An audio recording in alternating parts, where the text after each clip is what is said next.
All right, we're live. All right, great. So my name is Paul Tagliaferri. I'm the chair of the Northborough Zoning Board of Appeals. It is now past the hour of 7 p.m., May 28th, 2024.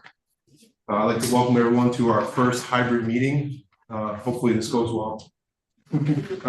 This open meeting of the Northborough Zoning Board of Appeals is being conducted in person and remotely, consistent with Chapter 2 of the Acts of 2023 relative to extending certain COVID-19 measures adopted during the state of emergency. All members of the Northborough Zoning Board of Appeals are allowed to participate either in person or remotely. The Act allows for the Northborough Zoning Board of Appeals to meet in person and remotely so long as reasonable public access is afforded so that the public can follow along with the deliberations of the meeting. The public is encouraged to follow along using the posted agenda unless the chair notes otherwise. Members of the public who wish to view the live stream or the recording of this meeting may do so by going to Northborough Remote Meetings on YouTube via the link listed on the agenda. Ensuring public access does not ensure public participation unless participation is required by law. This meeting will feature public comment. So before we begin, so I just want to recognize the service of two members who have not reappointed to the board. Mark Rutan served on the Zoning Board of Appeals for the past 21 years from 2003 to 2024. Fran Backstrand also served on the Zoning Board of Appeals for the past 12 years, from 2012 to 2024. Fran had also served as a chair for several years and is currently on several boards in town. Both have had an unwavering commitment to our community and have played an important role on this board. They have ensured the balanced approach to decision making, and we appreciate their time for the last number of years. On behalf of the ZBA, I just want to recognize their service and community and thank them for their efforts. And we have some new faces as well. So I just want to introduce very quickly, Jacob Jones currently works in the legal profession and has an extensive background there with degrees in law and biotech. John Marr works in commercial real estate with degrees in business and finance. And then Jeff Grabowski, who had served as an auditor for the last 3 years, is an attorney and works at the local law enforcement, local law firm. All right, so we are going to go to election of officers first on the agenda. So I think we have a chair, and usually we nominate a clerk. I've been the chair for the last 2 years. I'm happy to serve one more year, and then we'll officially call it chairmanship. But I don't know if anyone. Mr. Chair, I'd love to hear from Brad or Susie, but unless they want to jump in and interrupt me, I would move that the board reappoint Mr. Tagliaferri as the chair. Yeah, I second that. Yeah, I have no objections. You've been doing a great job, so no objections to you continuing for one more year. Okay. Jacob took the words right out of my mouth. All right, so Jacob Jones made a motion. Brad had seconded the motion. We have to do roll call vote still? No, it's just so hands. Raise the hands. All right, okay, it's unanimous. And then for clerk, I believe Brad is the current clerk. I'm not really sure what the. It's a vice chair. So if you are not there, they are the one who runs the meeting. Yeah. Yep. Okay. I'd like to nominate Brad again for clerk vice chair. I will second that. So Susie made a motion to nominate Brad as the vice chair. I seconded the motion. By show of hands. All right, it's unanimous. All right.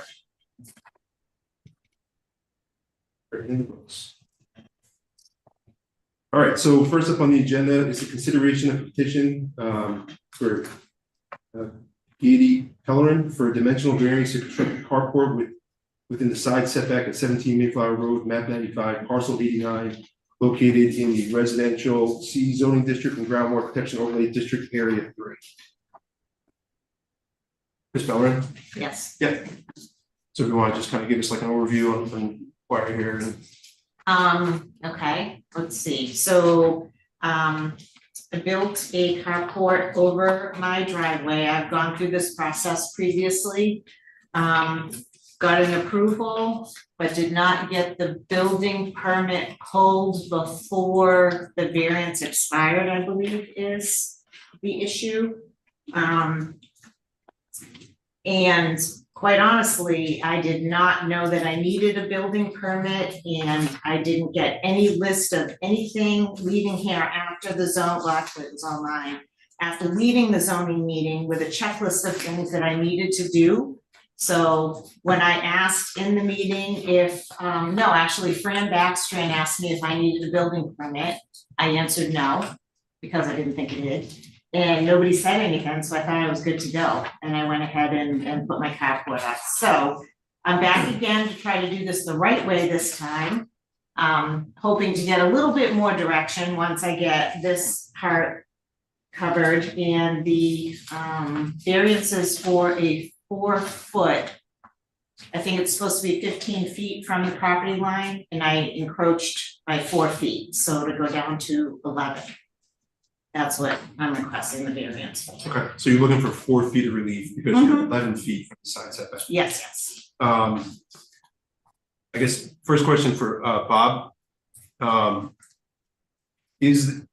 What does the applicant need to do if the variance is approved today to move this forward? If the variance is approved today, excuse me, obviously decision has to get written, needs to be signed by the chair. And Laura can correct me if I'm wrong, but there's a 20-day appeal period that we have to endure in case somebody wants to appeal it, which is very, very rare that happens. Once that appeal period is up, she needs to get a certificate from the town clerk stating that the 20-day appeal period has passed, and then take the whole thing to the registry and get it filed with a barcode stamp. At that point, she's going to need to apply for a building permit, which we actually already have. I can renew the building permit if nothing has changed for the physical build out. And then it's just and from there on, it's just a standard build out. She will need to provide a certified as-built, which is part of the zoning requirements at the completion of the project, to make sure that the relief that she sought is the relief that she will be enjoying. So I guess it's my understanding that carport's already there, right? From Yes. when the variance was last approved in, I think it was 2018. 2020. Yeah. Okay. So do you know if that 4 feet is the actual amount of relief? Like, it's not like 4.5 feet?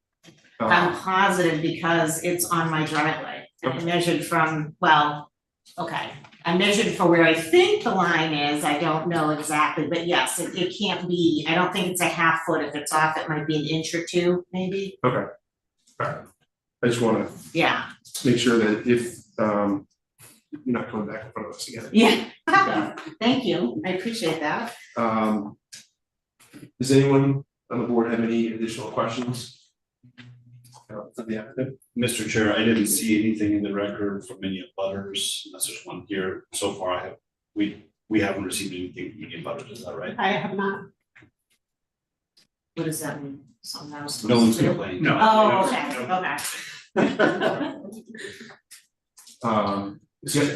Can I ask a question of the materials themselves? It's metal, it's a form of metal, so it's not combustible, it's. Right, Okay, yeah.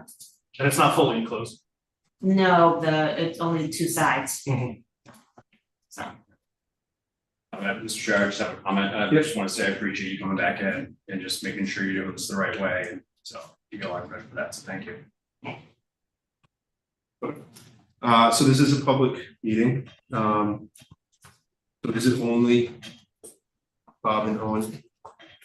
It's on the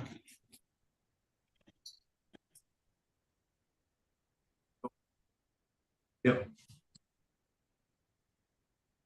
Nobody's got their hands raised. Okay, so this is a public meeting. So at this particular time, any members of the public who wish to make a comment or ask a question can do so. If you are online via Zoom, you can right click and do the raise hand function to make a comment.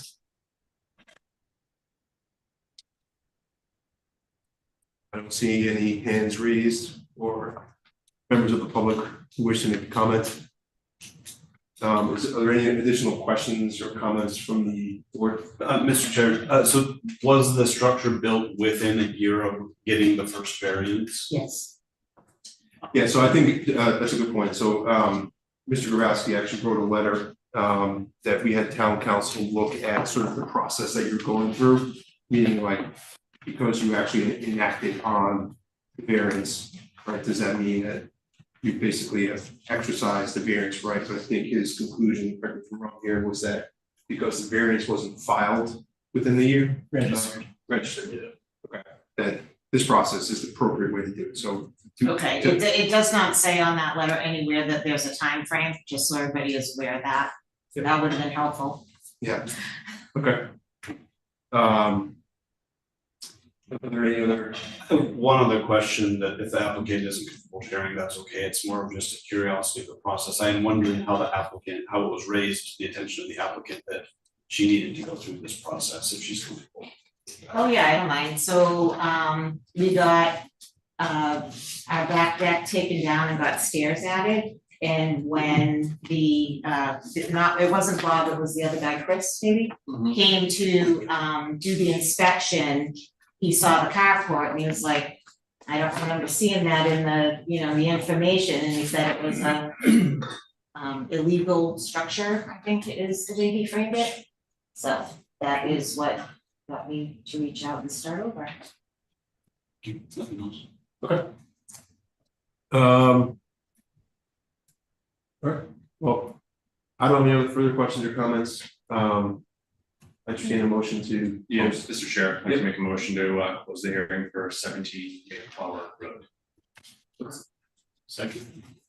Made a motion, seconded by Mr. Jones, by show of hands. Oh. Okay. So unanimous show of hands to close the public meeting. Okay, so we'll vote on this, we'll deliberate probably towards the end of the meeting, and then we'll vote on it at the end of our meeting, and then you don't need to stick around though if you don't really want to. Oh, all right, so, okay, and then I'll get something and I'll Yeah, get so that you letter can- in the mail from Yeah, you. I can give you a call in the morning. Okay, all right, perfect. All right, thank you. Oh, I have a question, Bob. You said, bringing everything, file with the registry. The last time I did it, I was able to mail it. Do I actually need to show up and get something different this time? Good question. I'm not sure if you can mail it in or if you have to be physically present. That's a detail I don't have an answer for. When I filed that, you guys should have it in your paperwork somewhere, that it's stamped that it was filed with the registry. Is that an acceptable response back from them when I mailed it? As long as it's recorded, we don't hear about the method. So Okay. it just has to have the book and page number. I believe for it did, the it had a little decision. stamp and some information. Yeah. Okay, That's great. sufficient. And it costs money to get that filed, by the way, everyone didn't know that the first time I mailed it in either, so I'm learning all kinds of stuff. If that helps anybody, I don't know if anyone else is next, but anyway, thank you very much. Thank you. Thank you. All right, so next up on the agenda is consideration of petition submitted by BD Homes LLC for a dimensional variance for insufficient area for a two-family home to be constructed on the property located at 343 Hudson Street, NAP 30, parcel 18, in the residential C zoning district and groundwater protection overlay district area 2. Good evening. I'm George Pember. I represent the applicants. The applicant actually, BD Homes, and both of my clients are here tonight. Okay. With us, so they're available to answer any questions that you might have. Basically, what we have here is a piece of junk. It's an eyesore right at where Hudson Street and Solomon Pond meet. And it's been there for several years, and it causes a lot of angst among members of the public. Why isn't something being done there? So I want to give you maybe just a quick bit of background on it. A couple of years ago, this property was acquired by another of my clients, who had the idea that he would transfer from a single family house into a two-family house. And he would use the same physical structure and just tweak it a little bit here and there, add a little bit to it, and he'd have a nice two-family house. I think Bob was skeptical, but it seemed like anything was better than what we had there. And so the ZBA granted the variance. And that's where I dropped out of the picture, but my understanding is that the previous owner got into squabble with some people who were financing his property. And it never moved forward, and the variance lapsed, and that was the end of that. So my clients have purchased the property. They are reputable builders. They have good finances backing them up. And what they propose to do is to create a two-family house on this location. We're here before you tonight because we need two variances. The property is about a little over 21,000 square feet. And in order to do a two-family house in the residence C, you need 30,000 square feet. We don't have that. And the second variance we are looking for is in order to do this two-family structure in a groundwater loop area, you need 40,000 square feet, and we don't have 40,000 square feet. We're not close enough. So those are the two variances that we need. Now, this site is kind of, as it is now, it's kind of a dangerous site. It's a pretty heavily trafficked area. And the road, the entrance that's currently there it's not safe. It's not as safe as it could be, that's for sure. The building is, in my opinion, and the opinion of, I think, the town engineer, it's too close to the street, which interferes with sight distances. What my clients have proposed is to move it back and change the entrance and exit so that it's a safer egress and exit from the property, and there's more setback, so the viewing and sight distance is much better on this property. I think I'll stop at that point and just see if folks have some questions. Okay. So I think what's before us is, or at least specifically just the zoning board of appeals, is a variance for granting relief on both the size of the lot. Currently the lot is 21,344 square feet. In order to build a two-family in residential C district, you need 30,000 square feet. And then it is also within the groundwater protection overlay district area 2, which requires 40,000 square feet.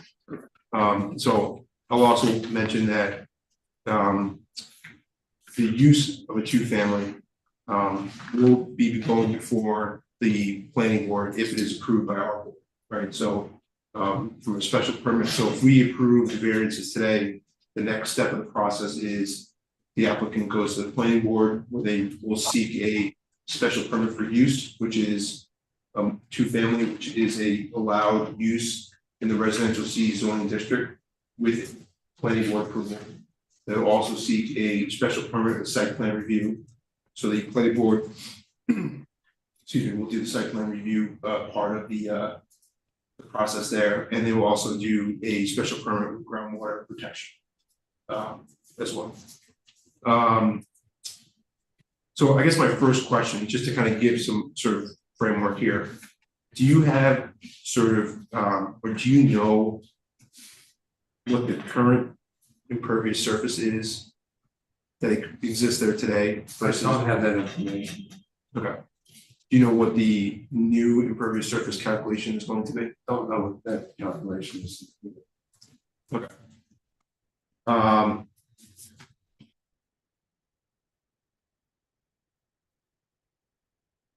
Was a consideration about the groundwater. I think the important thing here is that we're proposing recharging on runoffs, and I think there'll be a pretty good improvement in the recharging because Okay. Lori or Bob, do you guys have any comments on this application, I guess? Well, I did have a couple of questions that I forwarded to you in my comment letter. So my expectation is that should you get your variance this evening, then you would be able to supply that information at the next stage before the planning board, because that's important information yes, that they're gonna be interested in. be happy to do it. So, of course, I did supply a comment letter to the zoning board of appeals. And, one thing, of course, you know, the existing, property is, in my opinion, in a slum and blight condition. So I, for one, would be very much interested in you, doing something with the property. I think that right now it's a negative for the neighborhood. It probably decreases the values of the abutting properties. So I am anxious to see you So are we. do something. So that's pretty much all I have to say. The property would be served by public sewer and water. So oftentimes the desire to have a larger minimum lot size is because of the concern about fitting both a well and a septic system, because obviously you don't want to have those on top of each other. So you want to have a good distance between the two facilities. But in this circumstance, it's already accessed by public water and public sewer, so I do not have that concern. I do like the fact that they are mitigating their stormwater. If this were a single family development, chances are they would not mitigate stormwater to the extent that they are proposing to do so for this project. So I guess just to off of that, if this was a single family project, they would not be required to come for variance for the groundwater? So the groundwater, they would still need a variance because a single family also requires a minimum lot size of 40,000 square feet. Okay. So they do not have 40,000 square feet. So in order to build something, they would need that. Okay. Yep, quick question on the mitigation that you mentioned. I don't need a detailed answer, but could you describe what kinds of mitigation you're talking about? I can't tell exactly from the materials which way the water would naturally flow onto or from the property. Are we talking about landscaping changes? What kinds of mitigation would? Yeah, a lot of landscaping changes, so the overlook over to the back deck, that's a retaining wall there, so basically, water would basically go down to the street regardless. So they are proposing an underground stormwater facility, which you can see in this grid pattern right here. Aha, that's what I was looking for. So that would infiltrate the stormwater from the roof. And then there's also a catch basin on the other page. There's a catch basin here. So it's also capturing the flow from the driveway. Thank you.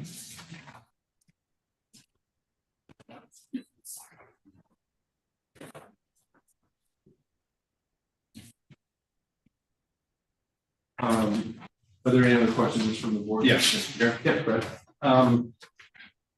So Mr. Pember, I know, yeah, you were the attorney on the initial application, right? I was, yes. Okay, I can't remember, did we discuss why the driveway, the single driveway wasn't on Overlook and why it was put on Solomon or Hudson?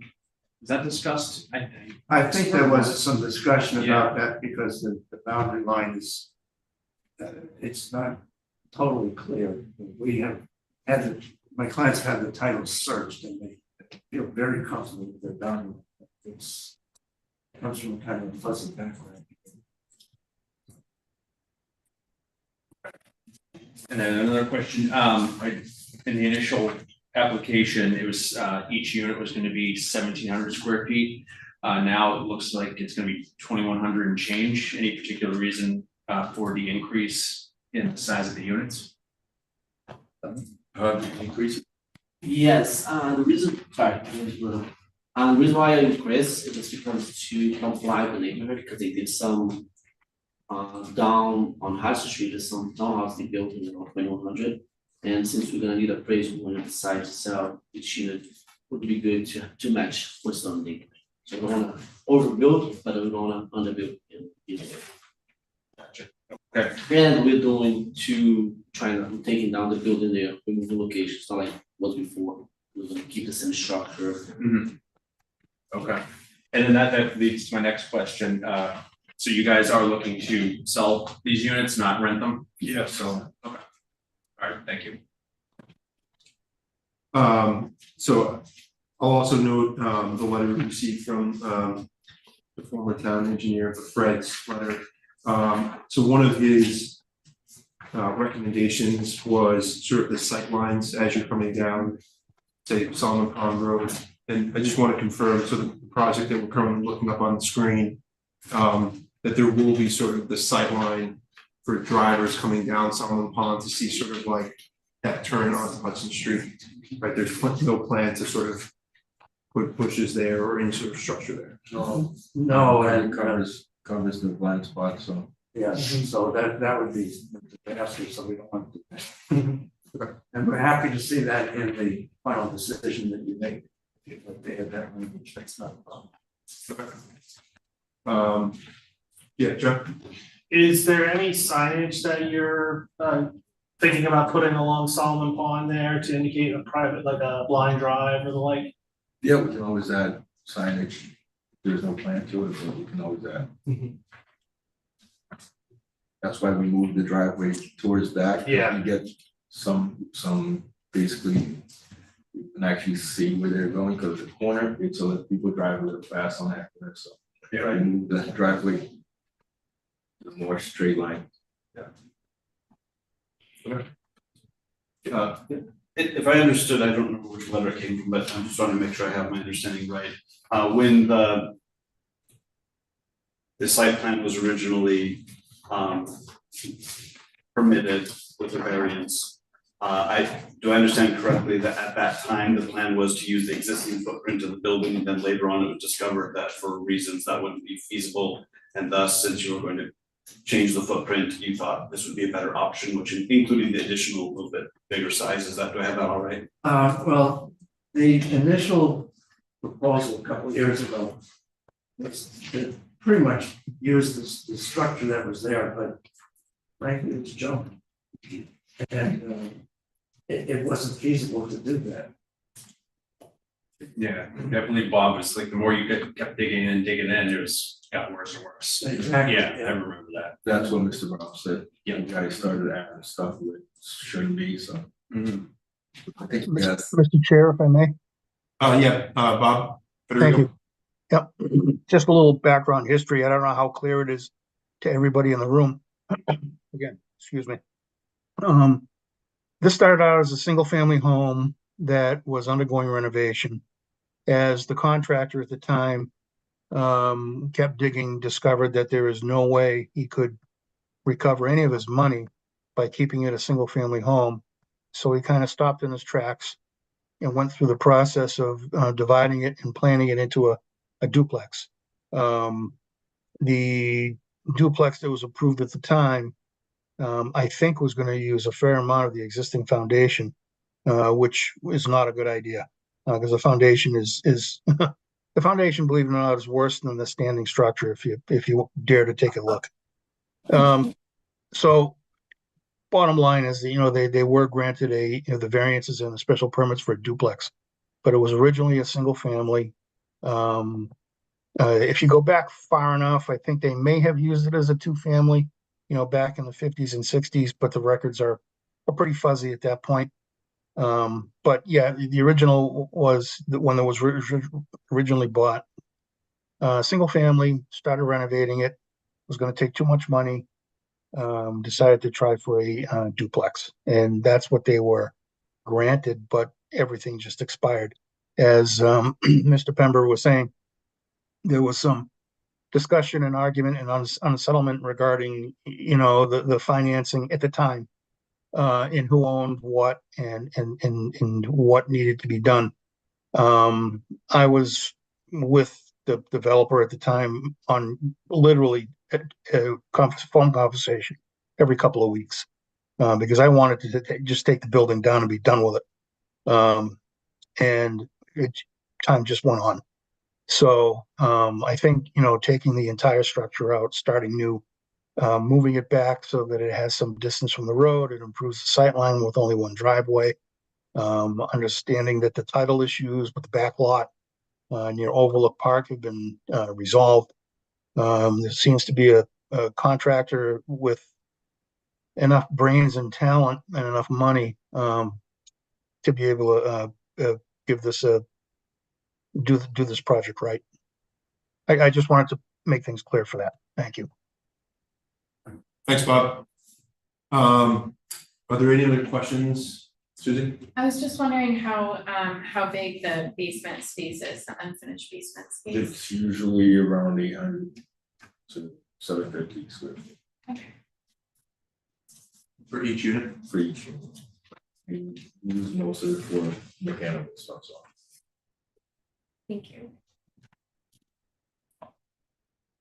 So this is a public hearing. If you are online, you can use the raise hand function. And if there's anyone in the audience that wants to make a comment, if you could just introduce yourself, Chris Stone, do you want to, should I do it here? You can. Hi, Chris Stone, if you could just unmute. And then, yep, if you could just please state your name and your address. Chris Stone. I'm actually living in Maine currently, but I own 19, 20, and 24 Overlook Park. My brothers also own property there, and my aunt and uncle and cousins own property there. I'm not sure anybody has been paying attention. I don't know that any of us knew that it was changed previously by the Zoning Board of Appeals. I don't understand why we have zoning regulations and then we are so easy to just decide not to use them. In the past, historically, people went to the Zoning Board of Appeals because of a hardship. These folks, they might be great developers. I don't know them. This is nothing against them. But they have purchased this property for way less than a lot would cost in Northborough these days. So they currently don't have a hardship. I agree with Mr. Pember. The building is ugly. It was built in the 1800s. It's falling apart. It probably has an old stone foundation. It was never a two-family. The Pulsifer family lived there for years with extended family living there. I think the mother originally lived there when I was a child, and then their grown children lived there. So it always had extended family use. It was never a duplex or a two-family. I think that we've got minimum lot sizes for good reasons. And I'm concerned about the lot size being diminished while the building footprint is being enlarged. That looks like a massive building they're going to put there.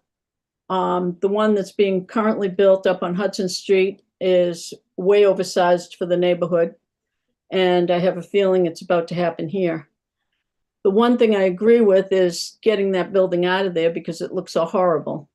But I don't understand why we have to go from a single family to a two-family.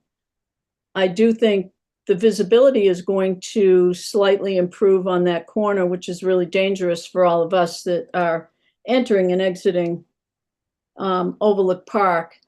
Overlook Park is a private road. We maintain it, we plow it, we pave it. I don't believe that property, well, that property has never participated in any of that, so I think there'd be some issues with maybe them having a curb cut on Overlook Park. I'm not in favor of this duplex. I am in favor of somebody building something nicer on this property, but I just sent a quick email a little while ago. I really think as a town, we need to start standing behind our zoning. I'm currently living in a place where I can barely touch a blade of grass, and there aren't any variances given for anything. So I'm not sure why we're going down that path. That's just my opinion. I don't approve of this, and that's all I've got to say. Thank you for listening. Okay. Thank you very much for calling in. I guess just a follow-up question. So the current layout of the property, does it have cutouts to, or curb cuts to overlook? Like, is that how you would get into today? Now, there's trees that covers most of that corner lot right there, and the house basically sits right on that corner. That's why we planned on moving it part of the driveway for access, and people can actually see the driveway and actually see the other side of the road since it's a corner lot. Okay, so the only curb cut on the proposed project is on Solomon Pond Road? Yes.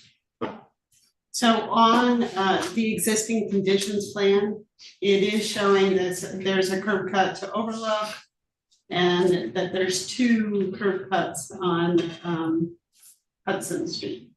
On the existing one, right? That's the That's the existing. That's the existing existing plan. one. Existing. So the proposed only has the 1.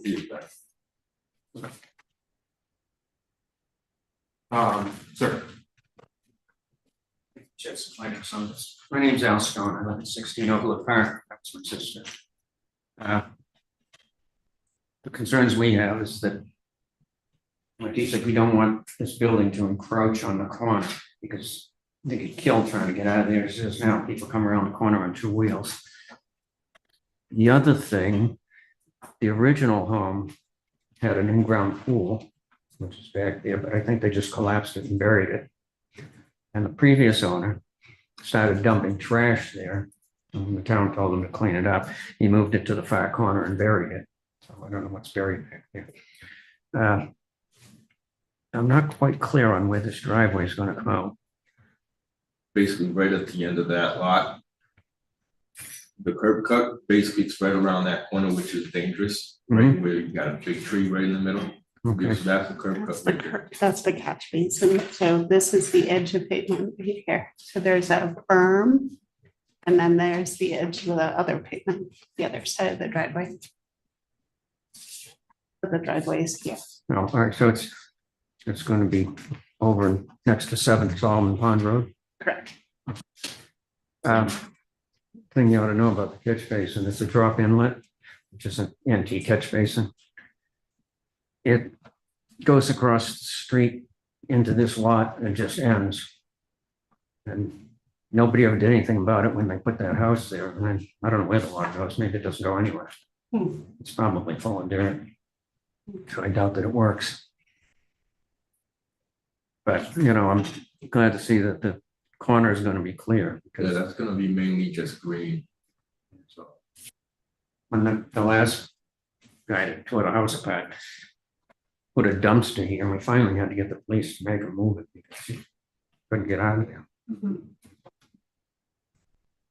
And as for duplex, I don't know. It seems like it's gonna be fine. yeah, that's our goal, to build something safe and presentable to the town. Especially pushing as much as we can. That's why we're here to ask you, so we can push it as much as we can, so people can actually see around that corner. I can show you what the duplex is gonna look like. If you just bear with me a minute. Mr. Chair, we're just pulling that up. I just want to reiterate to everybody, what we're deciding on tonight are the variances, not necessarily the duplex itself. Yeah. That will go in front of the planning board. So when we make our decision, it's just strictly on the variances. It's not, has nothing to do with single family versus double family.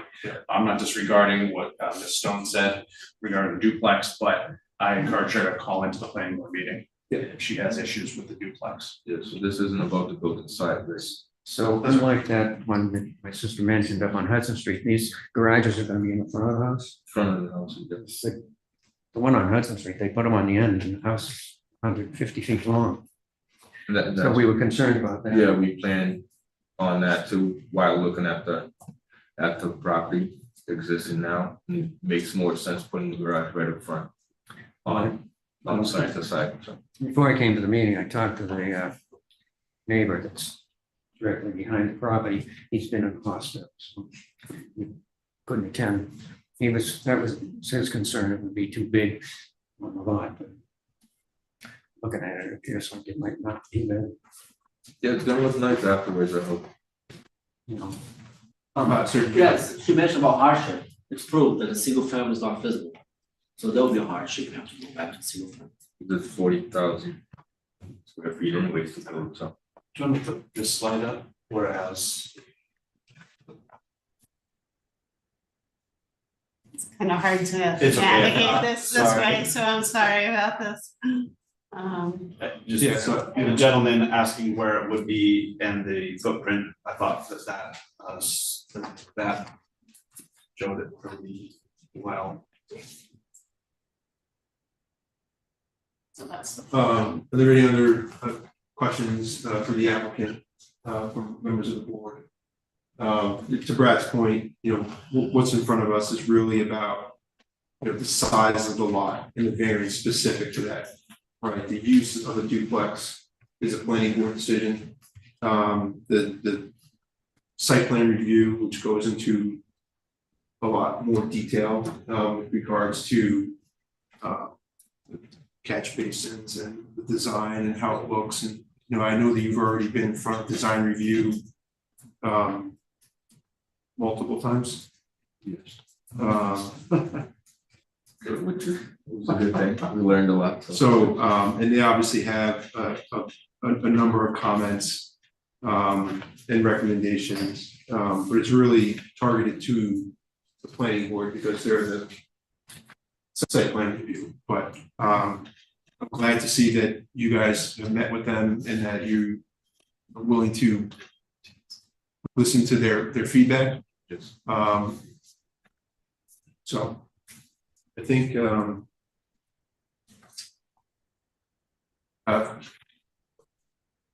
Chris Stone, I see your hand is raised. Do you have initial comments or? I was looking for clarification. I heard your comment that this is not a variance for a duplex. I realize it's because the lot size is not adequate for a single family home, and it's not adequate for the groundwater regulations. It's grandfathered as a lot for a single family home. I'm not sure what this ZBA meeting is for if you're not granting a duplex on this lot. I would think it would be grandfathered for the size of the footprint that's there now. That's all I have to say. Has the property been used in the last 2 years? No, it's basically unsafe to go in it. But for you to rehab it, it's gonna be right where it is. It's gonna be blocking the corner regardless of it. Are there any other additional comments or questions from the board? I'll do one more if there are any other additional comments from the public at all at this particular time. No, thank you. Okay, and then for the applicant, if there's anything else that you feel that the board should know. No, I think we're good, thank you. Okay.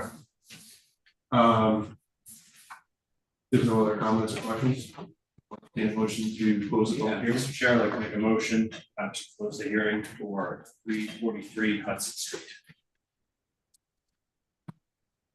I'll second. Brad made a motion to close the public hearing. It was seconded by Susie. All those in favor? It's unanimous. Thank you guys for coming. I appreciate it. We appreciate it. Thank you.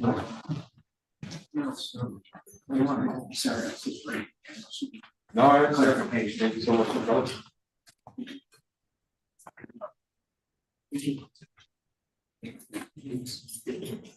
All right, so I think we can. Let me start with 17 Mayflower. I guess what I would simply say is, I was on the board when granted every 4 feet back in 2020.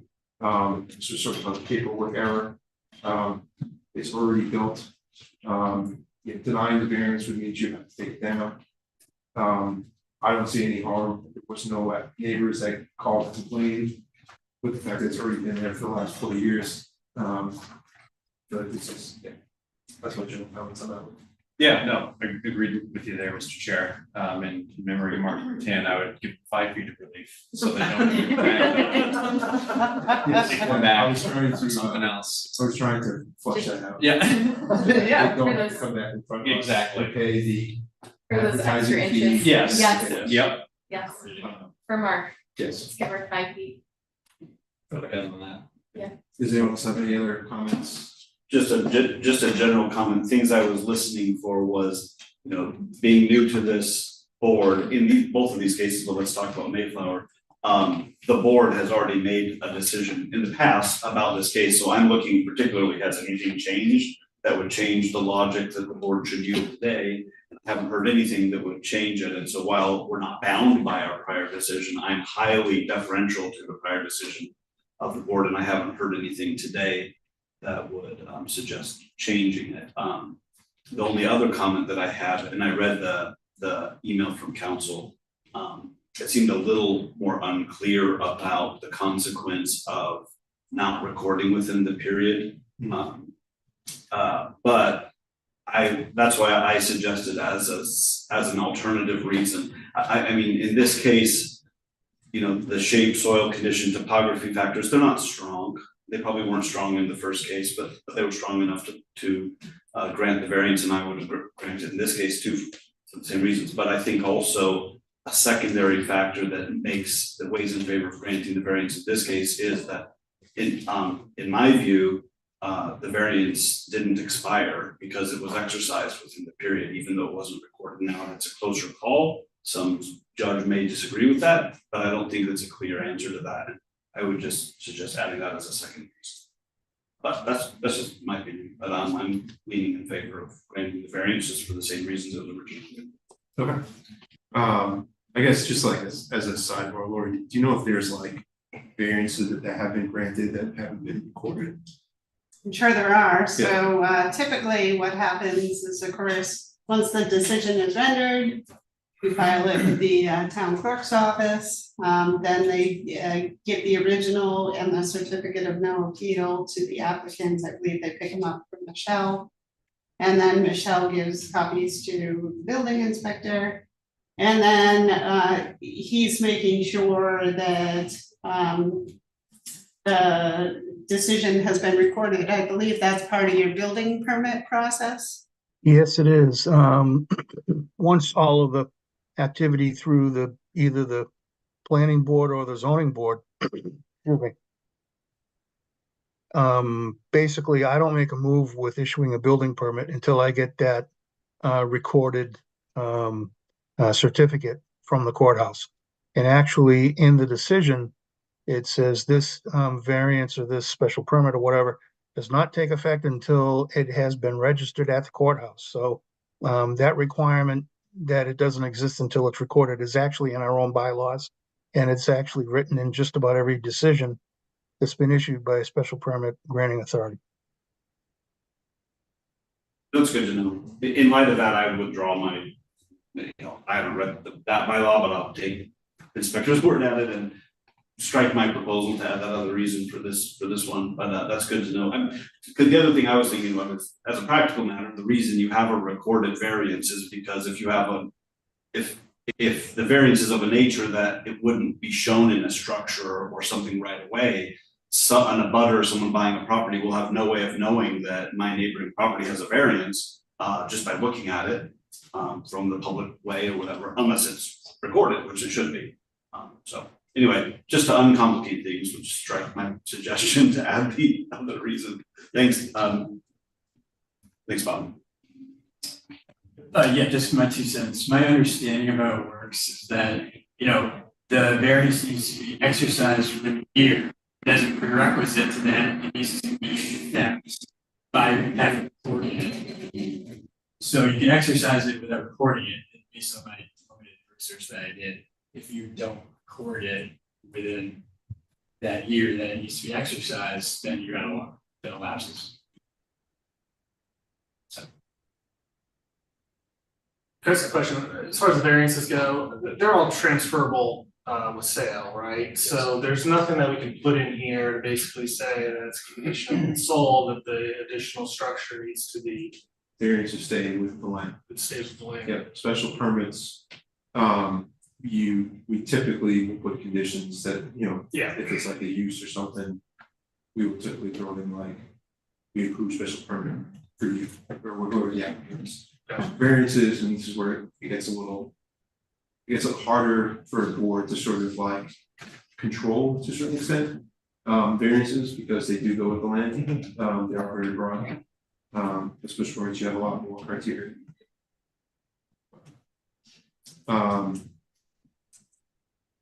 Okay. Does anyone else have any other comments regards to 17 McGuire? All right. I think there is.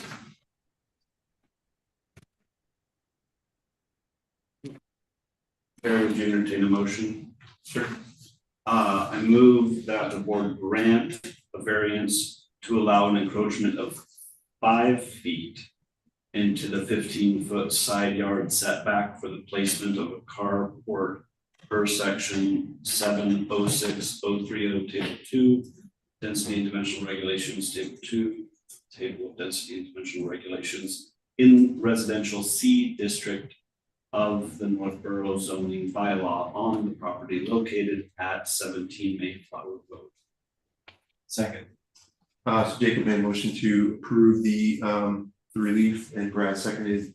All those in favor? Unanimous decision. Okay, great. So just for, I know that Lori had sent out a draft decision, so for newer people on the board, typically, I think it was my feedback, is that I'd like to have like some form of the decision, like somewhat written, because there are a lot of moving parts in there, so that as we go into the meeting, we have sort of that framework there. And then of course, like if things change, if we want to add conditions, there's nothing hard and set with these draft decisions. Obviously, we can vote yes or no. We can add or take away conditions, but to sort of have that framework, how it's worded. Of course, we can wordsmith it how we like, but just for a frame of reference, I've asked that we get some sort of a draft out there to us prior to the meeting, which is why Lori sends it. So it's not meant to be, she thinks we're going to approve it or deny it or whatever. It's just to get sort of something on paper so that we can actually tangibly read it and sort of help us to sort of be more efficient and move things along. All right, so the next one is 343.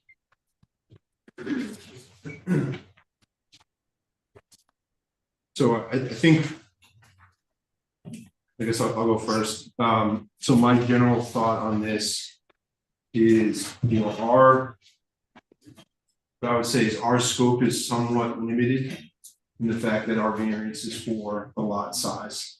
A lot size in this neighborhood of 21,000 square feet is small, right? It's probably roughly a half acre. There's not a lot of things that can go on a property that wouldn't require a variance, given the fact that it is in the residential C zoning district. It is also in the groundwater overlay district area 2. So in order for the property to be sort of rehabbed and rehabilitated, like they're going to need a variance. It hasn't been used in years. At least since Yeah. 2017, from what I could see in the records. Right, so any sort of like existing variance, whether it's regards to single family use or whatever, has probably most likely elapsed, so. Whether it's a single family home or whatever, they're gonna need a variance to do something with the property. I like the fact that they, from a, we're not looking at it from a site plan, but it is a very well thought out plan. They've gone in front of design review. There's a lot of things, because the next step will be obviously the planning board. There's a lot of things that I think make me feel comfortable approving sort of the lot size variance and the progress of this project, that granting the variance would be acceptable for me. But just in terms of the size, that's my sort of my general thoughts on this project. So. Yeah, Mr. Chair. Yep. Oh, sorry. Yeah, and this is something that we didn't grant back in the day. It just lapsed, to your point. Like the fact that something is being done with the property. The relief of the line curve there is also helpful. That is a dangerous intersection. So I think this is a win for the neighborhood. And it does match another duplex right around the corner on Hudson Street as well. So this isn't something that is just out of the blue. It's not going to fit with the neighborhood. It will not be the neighborhood.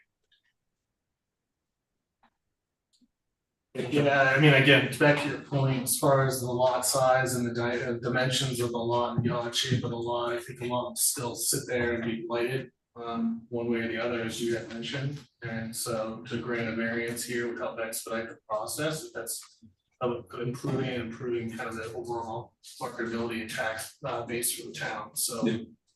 I would agree with your conclusion on this. Yeah, I mean, I'll also say that the shifting of the building too, because I think the last time we were in here, it was very, the presence of the project was to rehab the current footprint of the building, which I think was probably a touch aggressive, given the shape that it's in. The fact that they're sort of level setting, coming up with a new plan, moving the building away from the corner to improve the sightline, I think is an improvement. You can't really control the car speeding by, that section. I've driven down there a bunch, and there are cars that speed.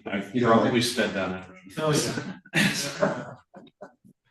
As much as King Street, yeah. But yeah, I just think it's just one of those things that you're improving the sight line to make it easier for people to see. Maybe it makes it.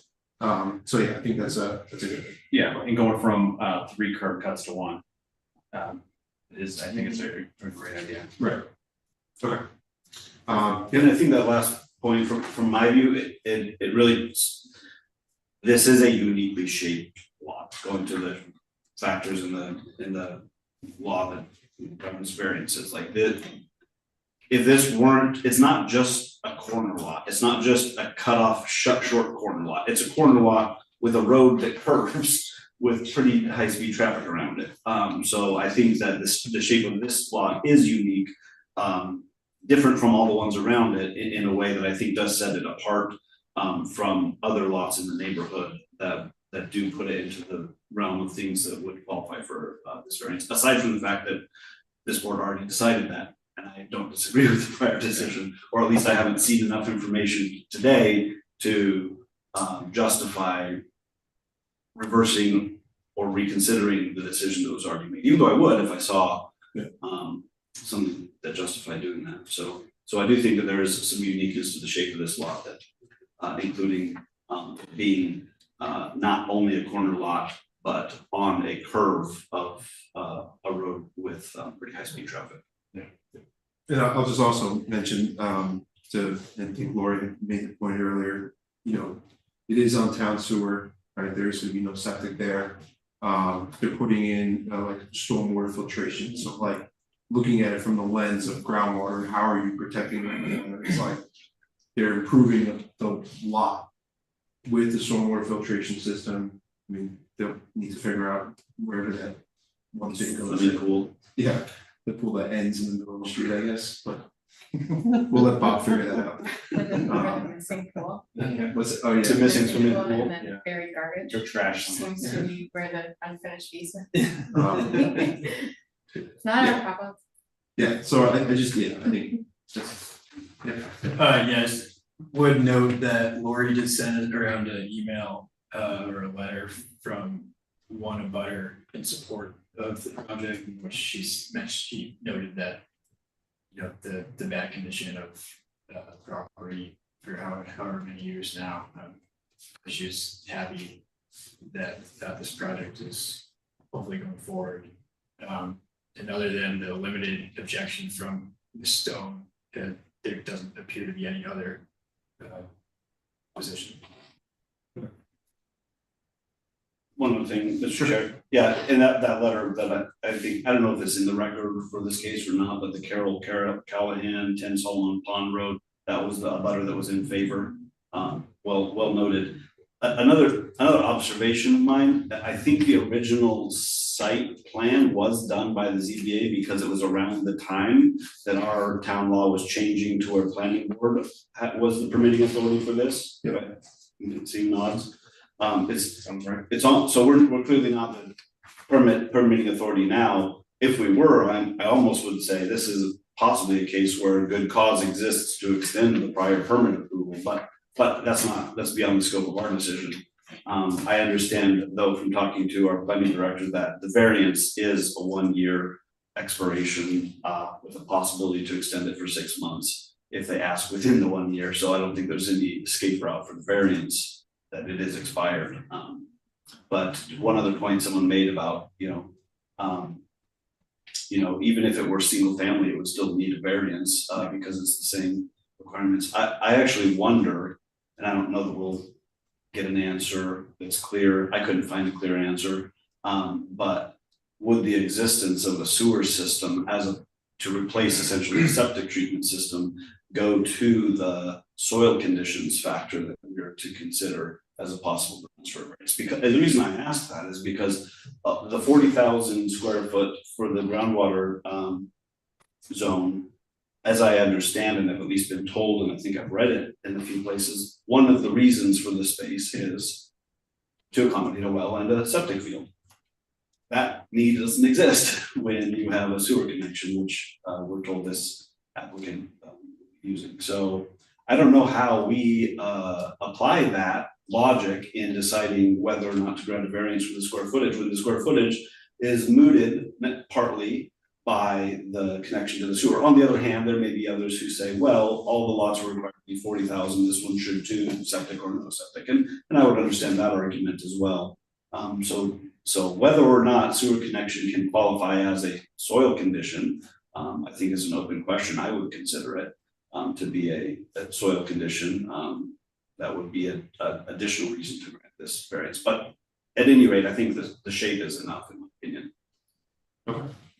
I think maybe cleaning up the garbage, emptying the wells. Yeah, which is probably part of the soil conditions now.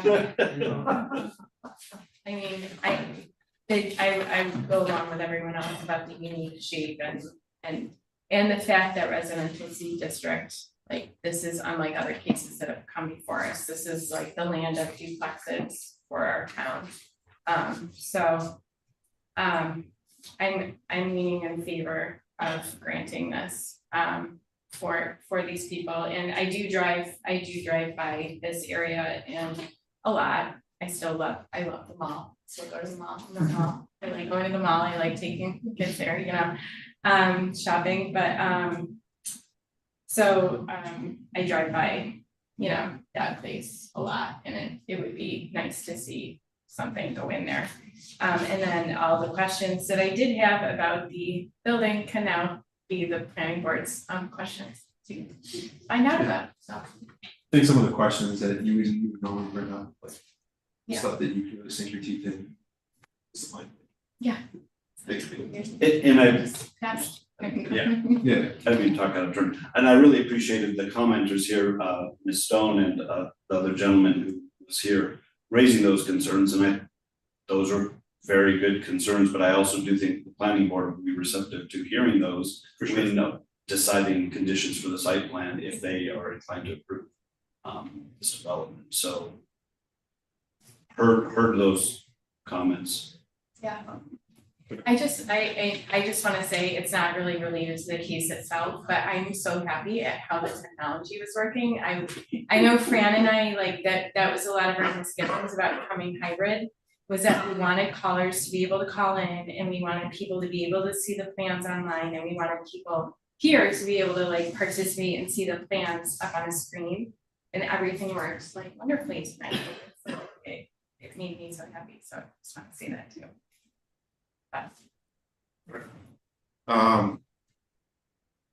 Cool. I don't have anything else to add. Someone want to make a motion? Yeah, Mr. Chair, I'd like to make a motion to grant a variance of 8,654 square feet from the 30,000 square foot minimum lot size required by zoning bylaw section 7-06-030J, and to grant a variance of 18,654 square feet from the 40,000 square foot minimum lot size required by zoning bylaw section 7-07-010D to allow the lot area of the subject site the development of a two-family home. The applicable property of 342 Hudson Street. Correct, any motion? I'll second. John seconded the motion. All those in favor? All right, so unanimous decision. Yeah.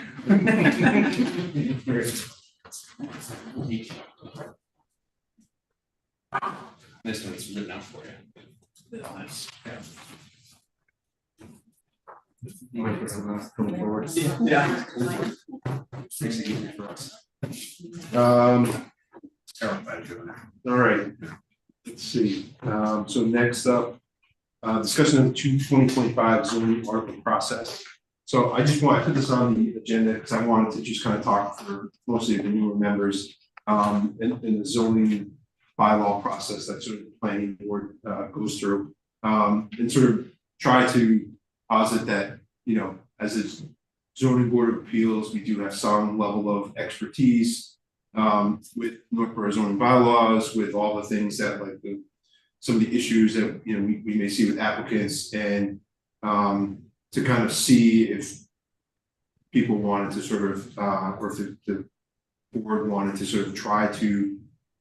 I think the thing for me that I always struggle with is at what point in the process that the planning board goes through does the zoning board sort of provide feedback and help, right? We can do it in the beginning, in sort of the idea generation phase.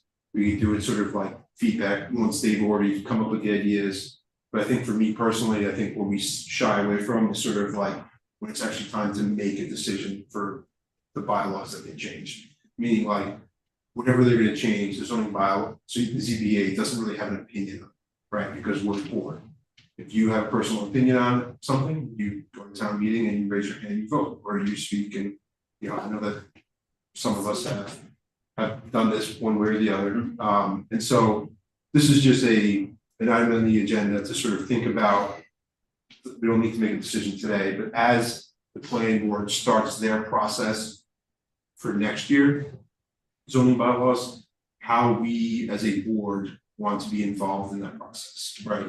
Whether or not we want to suggest, zoning bylaw changes to them, to just, sort of throw it to the big pot of ideas that they have. Do we want to get involved once they've already done all that and they sort of identified things? So that's kind of it. I mean, it's just kind of like talking about the process. Where do we want to be involved? I don't know if anyone has any ideas to start, but almost like a homework assignment for our next meeting to say, okay, think about it, and then how do we as a board want to be involved with that process? So that's So usually around the August, September timeframe is when we start talking about some ideas that we might have for the next town meeting. So certainly if you want me to be your conduit, so if you have certain ideas that you would like, I'd be happy to share those with the planning board. Usually I come up with my own ideas of things that I think need to change. Bob also comes up with his thoughts on what needs to change, so I think they'd be open, especially if it's very early in the process. And then it would give time to actually develop whatever it is that you're interested in and having the conversations about, you know, how it should look. And then we normally go in like January. Yeah. It's like normally Yes. after the holidays, we normally join a special. We join like before the planning board meeting starts. We'll go early, like at 6 o'clock, their meeting starts at 7. We go over whatever they're gonna present, we kind of go over the wording with them and what we think and if things could change or how we think if it came up to us or if an applicant came up to us, like, oh, that might not work or and why. I think this So it's last, usually January. Yeah, so it's right before we advertise the public hearing. And the planning board have been very open to the comments received from the ZBA. So you're dealing with one whole side that the planning board is not dealing with. So I think they respect the ZBA's, you know, thoughts and there were a number of changes made to that highway business southwest based on comments from the ZBA, so. yeah, I was gonna ask, my recollection was that the MBTA bylaw changes were a lot of the focus of that joint meeting, if I remembered it correctly. Yeah, we spent a lot of time talking about that. The two big ones that we did were the highway business southwest and the MBTA. And at that point, we were really struggling, the planning board, with which properties to include in the overlay. And so the ZBA provided input to help them focus.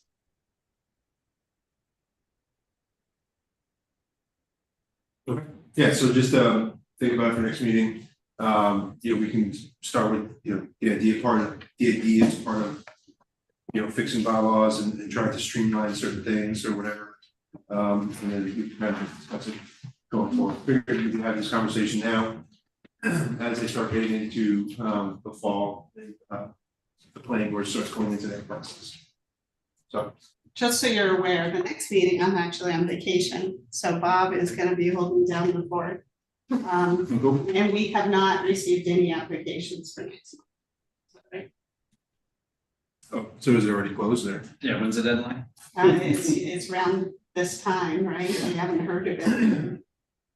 Oh, It might be today or tomorrow. We don't need to first. That's for sure. All right. Anyone else have any other questions on the article process? It's May 20th, is the deadline. So we already passed. Sorry, Bass. We can figure that out. Consideration of minutes from the March 26th, 2024 meeting. I actually noticed an error a few minutes ago. I think I had the incorrect date at the very top. Not in the header, but I think in the body I might have, Okay. I don't know. I don't have it now in front of me, I don't have a copy, so I might have. Covered on myself. Because it should have been March. Oh, okay, gotcha. I already made that change. I guess Jeff, you can vote for these, right? 'Cause you Susie, Brad, and Jeff, you guys have a chance to read the minutes. I did, I didn't notice the date change though. So there is just one. Everything else. One change of the date, second line. So do you wanna make a motion? I'll make a motion to accept the March 26th, 2024 meeting minutes. With this small. Yeah, With this small change from Michelle that she just made from the date in the first paragraph. Second. Susie made a motion, Jeff seconded the motion, all those in favor? Yeah. So that was unanimous approval. So our next meeting dates, so June 25th and July 23rd. So I would say if we have no applications for the June 25th meeting, unless anyone objects, probably skip, but if anyone, Mr. Chair, I don't have any objection. I will physically be in Washington State and happy to appear on a hybrid meeting by Zoom if we have one that day. okay, But I certainly wouldn't object to skipping it if we have no business, so. okay. I would say that if nothing comes up in the next 2 weeks, or we can chat about it. Or no one has anything that's important. At worst, it would be a remote meeting. And not even in person. And then at best. Or maybe worse. Yeah, it's very hard to do. All right, does anyone else have anything for for our meeting today? Just want to remind everyone, June 30th is the first concert in the park. We have Playing Dead kicking off our concert season, and we'll have food vendors and a face painter. And face painting is free. Food vendors just support our local businesses, and it's at 5 p.m. to 7 p.m. Ellsworth McAfee Park. So if I could just, maybe you guys have all done this, but Bob and Scott or whoever's listening, how is the audio? Because I noticed we don't have individual mics, so we must all be running off of camera mic. Bob, how is the audio? The audio is pretty good. It sounds a little bit roomy, but it's certainly understandable. It gets a little bit broken up when more than one or two people are speaking. So it's probably just a matter of getting used to. Where is the microphone that's in the room? It's on top of the TV. Oh, okay. Actually, it sounds, for that kind of microphone and that distance, it sounds pretty darn good. I can hear everybody from across the room. I can hear everybody up close. I can hear the applicants. Like I said, when it gets a little too noisy, or if, 2 or 3 people are talking at the same time, it gets a little bit broken up. But aside from that, I think it's working pretty good. Okay, great, thanks, Bob. Anytime. All right. Anyone else have anything else to add? No, entertain a. Sure, I move to close and adjourn the meeting. Whatever we do with these meetings, what do we do? Yeah. I second. Motion made to adjourn the meeting, Susie seconded, all those in favor? All right, got one in the books. Thanks, Bob, thanks, Owen.